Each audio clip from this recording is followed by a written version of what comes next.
Si Alucard ay isa sa mga pinakatanyag na bayani sa larong Mobile Legends, Bang Bang. Kilala siya bilang isa sa mga unang fighter na inilabas sa laro at mabilis siyang naging paborito ng mga manlalaro dahil sa kakaibang kakayahan niya sa paglaban at sa kanyang mataas na lifesteal o kakayahang magbalik ng buhay habang nakikipaglaban.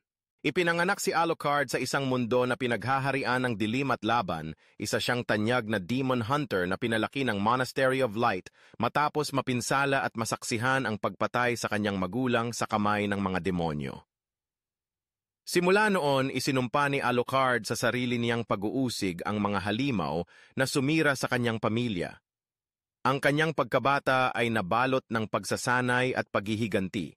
Dahilan upang maging bihasa siya sa pakikidigma at manlalakbay na walang kinatatakutan. Bukod sa kanyang kwento, si Alucard ay kinikilala sa mga bukod-tanging kasanayan niya sa laban. Ang pangunahing sandata niya ay isang malaking espada at siya ay kilala sa kanyang kakayahang mabilis na sumugod at sumalakay sa mga kalaban. Ang bawat atake at kakayahan ni Alucard ay may dalang malakas na lifesteal, kakayahan na magpagaling ng sarili tuwing tumatama sa kalaban, kaya't madalas ay mahirap siyang patumbahin, lalo na kung mahusay gamitin. Ang kanyang ultimate skill na Fission Wave ay nagpapalakas ng lahat ng lifesteal effects niya at nagbibigay ng malakas na damage sa mga kalaban.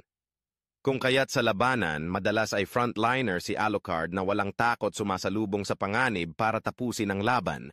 Si Alucard, higit pa sa isang bayani, simbolo siya ng walang sawang paghahanap ng katarungan at paghihiganti, inspirasyon sa marami na kahit gaano kadilim ang mundo, may pag-asang muling bumangon at lumaban.